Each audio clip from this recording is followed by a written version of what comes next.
사도행전 55번째 바울의 영혼이 분노로 타오르다, 이러한 제목으로 말씀을 같이 한번 나누겠습니다. 바울과 실라는 베레아에서 더 신사적인 그리고 간절한 마음으로 말씀을 받고 말씀이 그러한가 아니한가 날마다 상고하는 조금 성숙한 영혼들을 만나서 복음을 나누었습니다. 그 결과 믿는 사람들이 상당히 많았고 헬라의 귀부인들, 남자들도 예수님을 많이 믿었다, 그렇게 기록이 되어 있습니다. 그러나 안타까운 것은 데살로니가에서 유대인들이 바울과 실라가 베레아에 내려가서도 전도한다라고 하는 이야기를 듣게 되었고, 그 바울과 실라를 시기하고 참으로 복음 사역을 방해하고 심지어는 죽이려고까지 하는 그 사람들이 그 데살로니가에서 베레아로 내려온 것이죠. 그리고 바울을 잡으려고 혈안이 되었던 것이고 너무나 안타까운 상황이 전개됐습니다. 그래서 어쩔 수 없이 형제들이 급하게 타켓이 바울이다 보니까 그를 해안가로 피신시켰고 배를 태워서 아주 먼 남쪽에 있는 오늘 본문의 배경이 되어지는 아덴이라고 하는 곳에 실라와 디모데를 남겨둔 채 그곳에 다다르게 한 것이죠. 여러분, 아덴이라고 하는 곳은 우리가 세계사 시간에 아테네 그렇게 배운 곳이죠. 고대 헬라 제국의 수도였습니다. 로마와 알렉산드리아와 함께 세계 3대 도시 가운데 하나였던 곳이죠. 정치와 경제도 뛰어나지만 무엇보다 문화, 예술, 철학과 학문의 도시입니다. 우리가 잘 아는 철학자 소크라테스나 플라톤이나 아리스토텔레스 같은 사람들 다 이곳에서 배출된 곳입니다. 뿐만 아니라 유명한 것이 무엇입니까? 아테네는 우상의 도시입니다. 역사가들이 이렇게 아테네를 묘사합니다.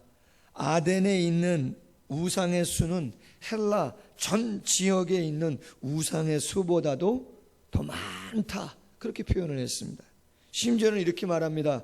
바울이 들어간 아덴이라고 하는 곳은 도시 전부가 신에게 드려진 하나의 제단이다. 얼마나 우상이 많았으면 그 도시가, 그 도시 전체가 우상에게 드려진 제단이라고 이야기할 정도인가. 공식적으로는 300개의 공식 우상이, 큰 우상들이 중요한 거점마다 세워져 있었고 3만여 개의 우상이 도시 전체를 도배하고 있었다고 합니다. 오늘 설교를 통해서 나누고자 하는 것은 우상이나 철학, 학문에 대한 이야기를 나누려고 하는 것이 아니고, 먼저는 한번 오늘 짧은 구절이지만 16절과 17절의 이야기를 한번 나누려고 합니다. 워낙 주초에는 마지막 절까지를 묶어서 한번 말씀을 나누려고 했는데요, 계속 묵상하다가 한 목요일쯤 제가 오늘 이 두 구절을 가지고 말씀을 한번 오늘 설교 제목으로 해서 나눠야겠다라고 하는 생각을 한번 가지게 되었습니다.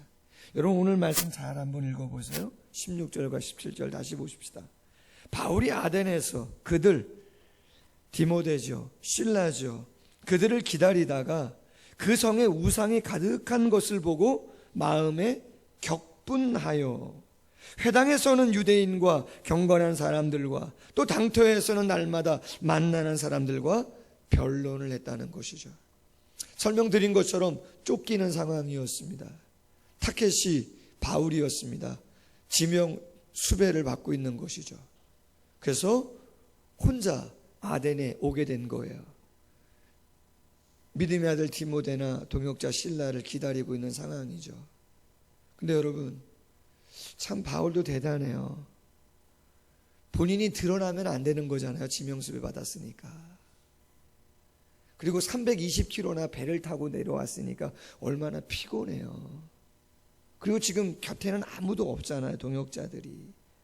처음입니다. 전도여행하면서 처음 혼자 있게 된 건 처음이에요.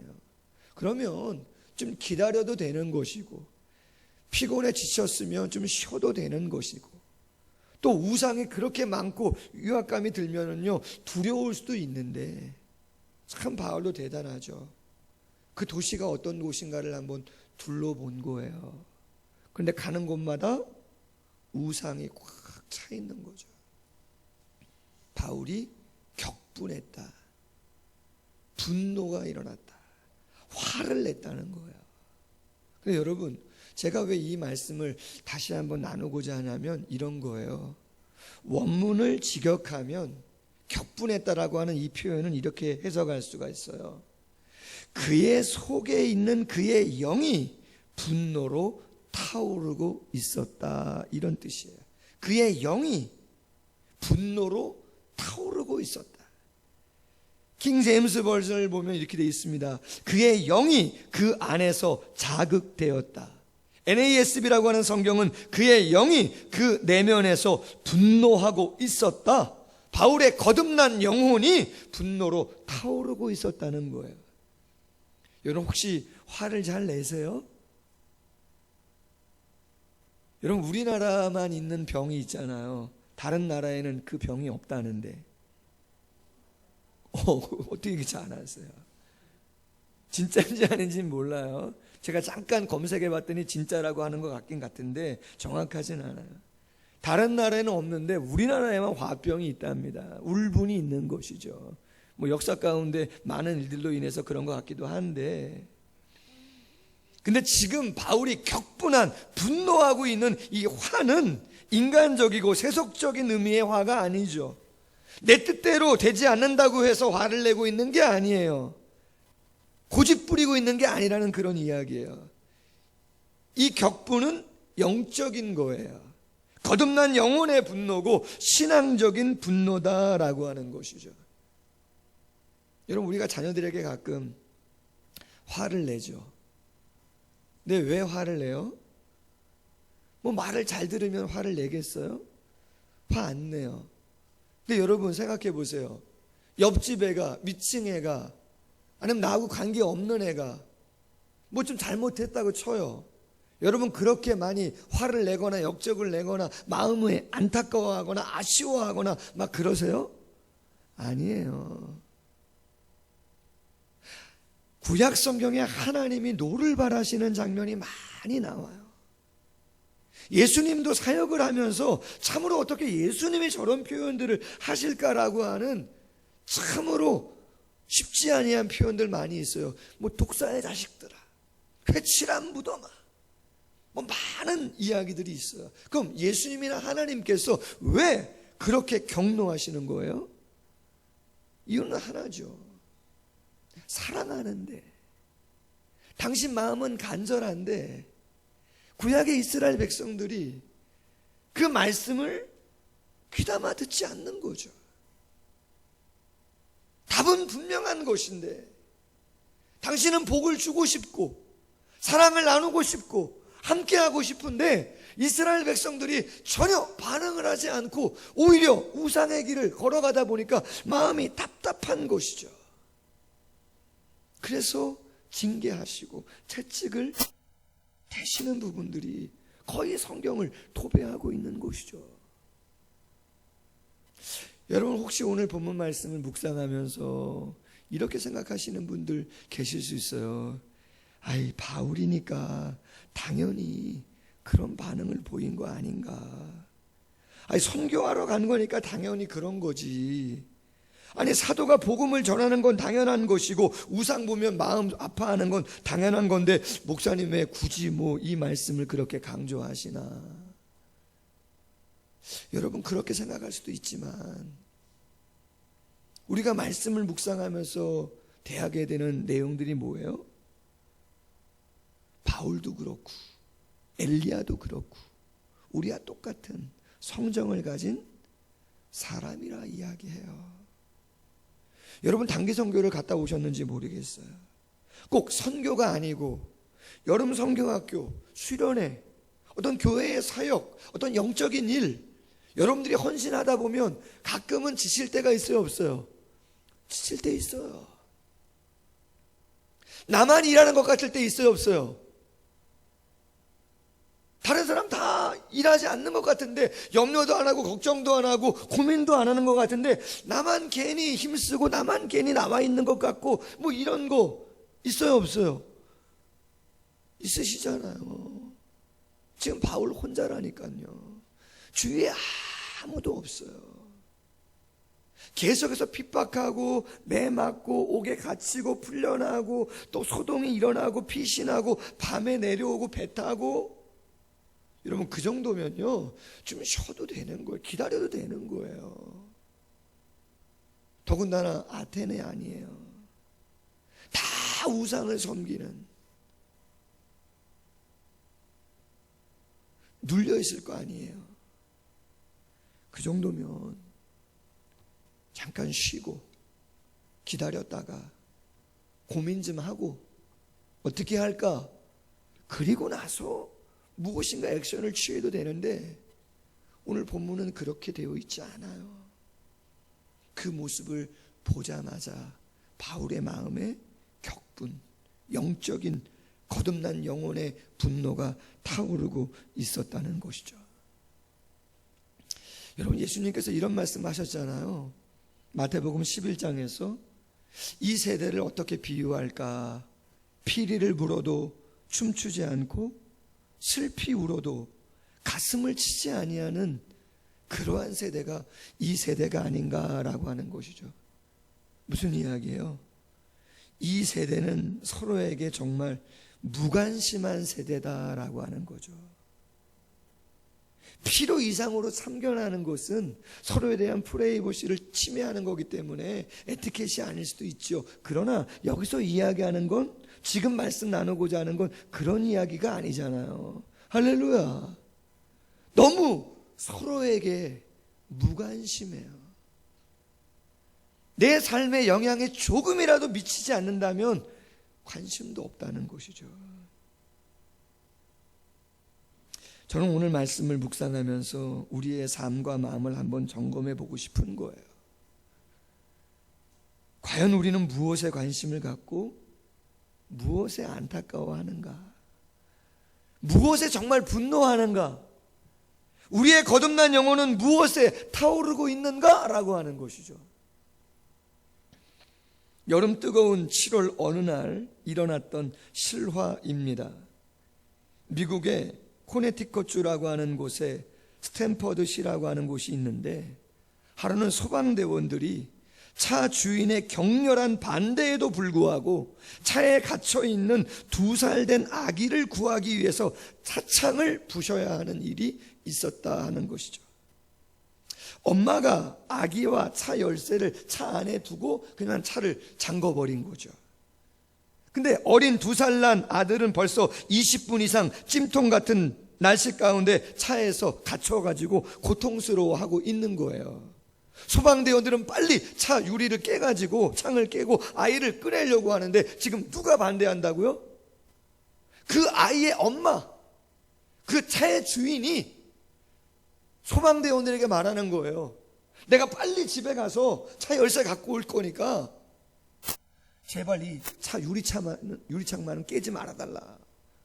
소방대원들은 안 된다는 거예요. 지금 31도가 훨씬 넘는데 지금 저 2살 난 아이가 20분 이상 갇혀있다면 거의 실신 직전이고 생명이 위독하다. 지금 빨리 해야 된다. 근데 엄마가 안 된다는 거예요. 왜요? 그 차가 유럽제 고급 아우디 A4형이에요. 제가 찾아봤어요. 도대체 아우디 A4가 뭐 어떤 차인가?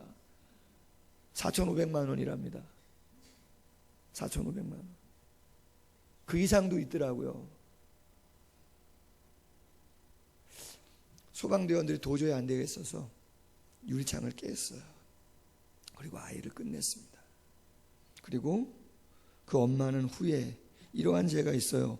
무모한 위험 유발죄. 재밌죠? 무모한 위험 유발죄. 아기의 생명은 생각지도 않고 고급 자동차 창문이 더 중요하다고 생각되어지는, 친엄마인지 아닌지는 모르겠지만, 여러분 요새 뭐 세상이 얼마나 완악한지. 안양에 있는 샘 안양병원의 박상은 원장님이 쓴 글이에요. 저 이런 기사는 솔직히 못 봤는데 설교를 준비하다가 보았는데요. 이런 내용이에요. 대구에서 5살 어린 아이가 굶어 죽은 상태로 벽장에서 발견된 일이 있었답니다. 세상이 각박하다고 하지만 우리 곁에 이런 일이 있기까지 나는 무엇을 했나 깊이 뉘우치게 된다. 도대체 우리는 무엇을 위해서 이토록 분주히 살아가는 것인가? 어린아이가 일주일 동안 아무것도 먹지 못한 채 들어 누웠는데도 우리 모두는 너무 무관심하다. 이 아이에게는 수백 원의 줄기세포 연구나 수조 원의 행정수도 이전은 아무 관계도 없다. 다만 몇백 원짜리 라면과 우유만 있어도 살아갈 수 있는 우리의 가족이 아닌가. 질병에는 육체적인 질병과 정신적인 질병, 그리고 영적인 질병과 사회적인 질병이 있다. 굶주림은 육체적 현상이지만 분명 사회적 질병이다. 가난 때문에 굶주림이 찾아오지만 실상은 나눔이 사라진 이기적인 무관심의 결과이다. 여러분, 가난은 나라님도 해결 못하죠. 그러나 지금 이 박상은 원장님이라고 하는 분이 이야기하면서 안타까워하는 게 뭐예요? 우린 너무나 무관심하고 너무나 내 개인에 대한 일만을, 내 자녀와 내 가정과 내 교회만을 생각하며 너무 갇혀 지내는 거 아닌가. 이 일이 크리스마스 때 있었나 봐요. 성탄 시즌에 아기 예수님께서도 화려한 크리스마스 점등 행사장에 들어가지도 못하고 어느 벽장에서 굶주린 아이와 함께 갇혀 계신 것은 아닐까라고 하는 그러한 안타까운 고백을 하고 있습니다. 여러분, 제가 왜 이 짧은 두 구절을 같이 그 다음 구절하고 엮지 않고 따로 시간을 내서 오늘 한 주간 이 말씀을 나누냐면, 과연 우리는 어떤가라고 하는 것이죠. 과연 나의 관심, 나의 안타까움, 나의 분노라고 하는 것은 과연 무엇을 위한 그러한 분노인가라고 하는 것이죠. 왜 바울이 참 탁월한가라고 하는 것이죠. 바울은요, 세계 최고의 도시인 로마에 있는 성도님들에게 고린도에서 편지를 쓰면서 이러한 이야기를 했습니다. 로마서 8장 5절에 육신을 따르는 자는 육신의 일을, 영을 따르는 자는 영의 일을 생각하나니 육신의 생각은 사망이요 영의 생각은 생명과 평안이다. 육신에 있는 자들은 하나님을 기쁘시게 할 수 없느니라. 너희가 육신대로 살면 반드시 죽을 것이로되 영으로서 몸의 행실을 죽으면 살리니 무릇 하나님의 영으로 인도함을 받는 자들은 곧 하나님의 아들이라. 할렐루야. 고리타분한 말씀 아닌 줄로 믿습니다. 극단적인 말씀도 아닌 줄로 믿습니다. 이 땅의 모든 일상이 다 세상적이고 육적인 것은 아닙니다. 꼭 교회에 나와야만, 교회의 일만이 영적이고 위의 것은 절대로 아닙니다. 교회의 일, 목사, 11조, 교사, 종교적인 것들이죠. 종교적인 색대를 띠는 것이에요. 여러분이 설거지를 하거나 직장에서 납품을 하거나 서류를 작성하거나 세상의 일이지만, 그러나 그 모든 것들 영적인, 영의 것, 위의 것 될 수 있는 줄로 믿습니다. 기준이 뭡니까? 기준은 목적이죠. 종교적인 곳에 나와 있고 종교적인 일을 한다 할지라도 그 목적이 이기적이고 나만을 안다면 그것은 하나님이 원하시는 삶의 모습은 아닌 것이죠. 세상에 있어도 어떤 일을 해도 그 목적이 거듭난 영혼으로서 하나님의 성령이 감동할 때 그 영을 따라 여러분들이 살아가고 움직인다면 여러분들은 깨어있는 것이죠. 할렐루야. 바울이 로마 감옥에서 복음을 전하다가 에베소 교회, 소아시아 교회에 좀 문제가 있다라고 하는 이야기를 듣고 펜을 들어 편지를 띄웁니다. 에베소 3장 14절 이하에서 이렇게 이야기하죠. 그들을 위해서 중보기도 하는 건데 어떤 중보기도를 드리느냐?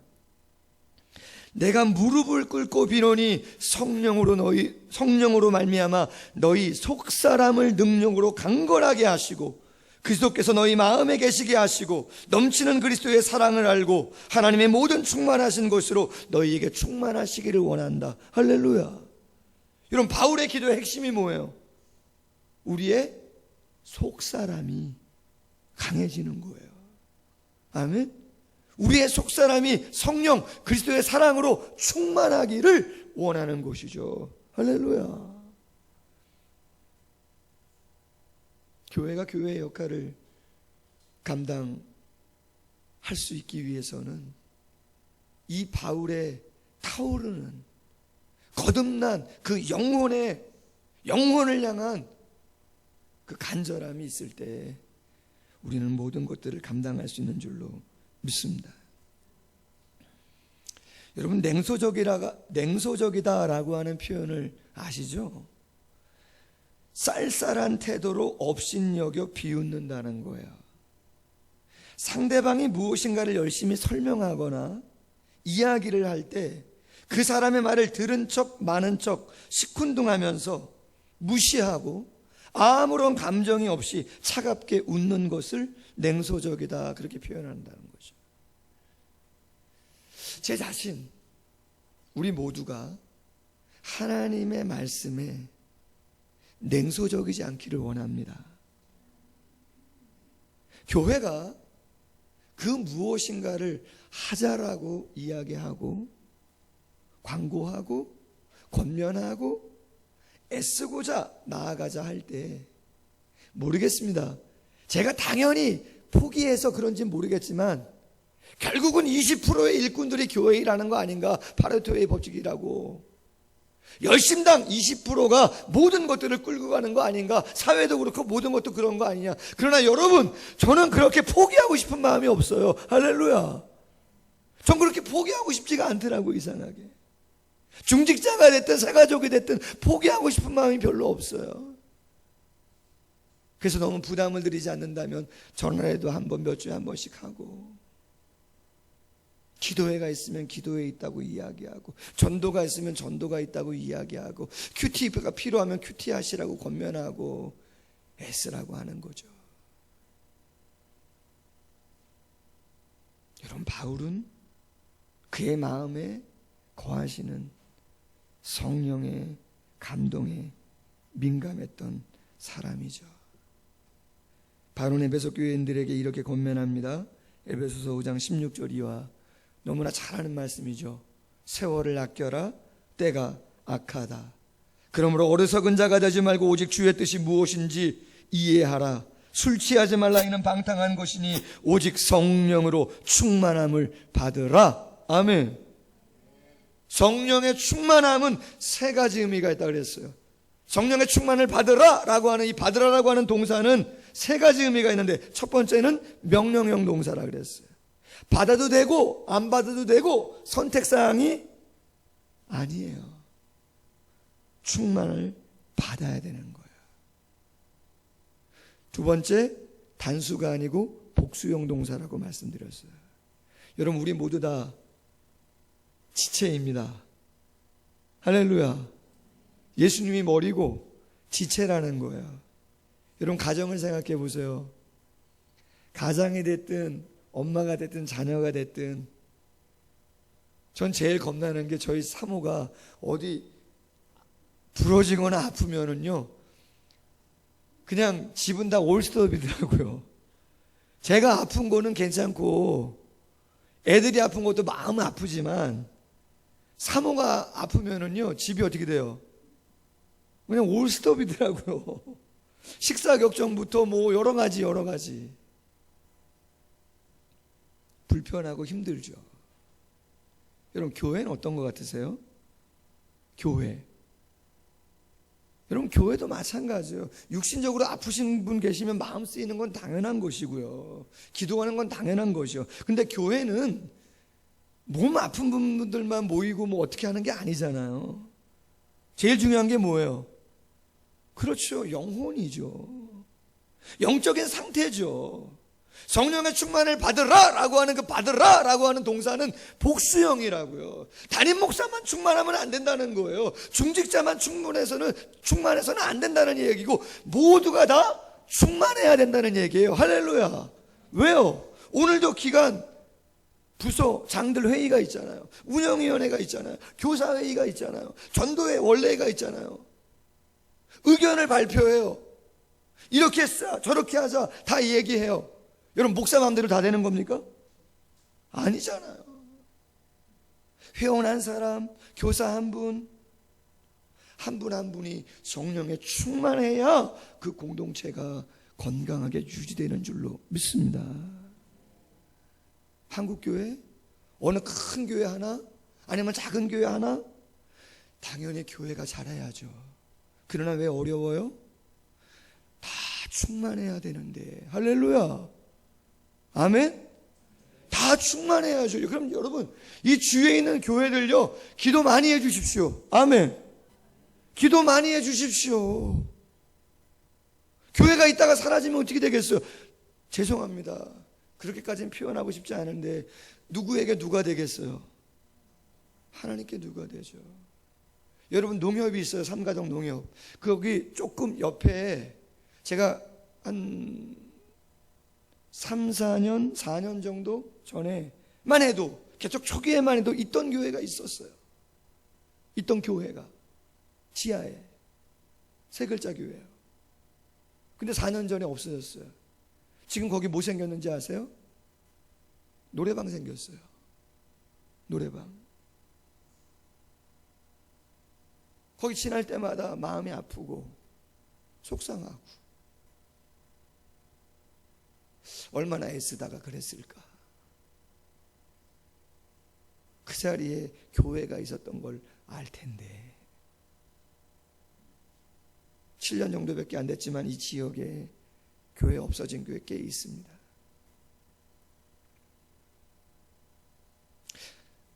여러분 우리는 주어진 시간 똑같고 할 수 있는 역량도 한계가 있습니다.